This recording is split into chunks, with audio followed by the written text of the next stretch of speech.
This is how the house looks as you're approaching it by car.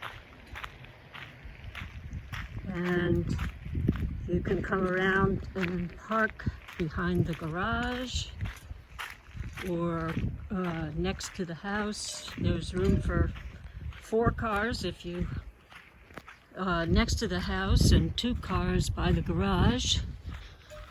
And then you come and approach this area between the 2 houses.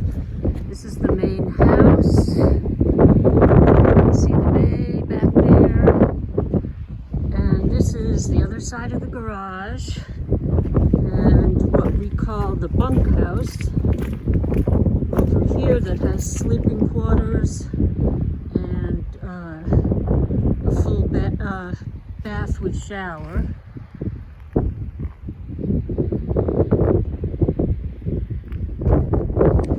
Looking over towards Provincetown.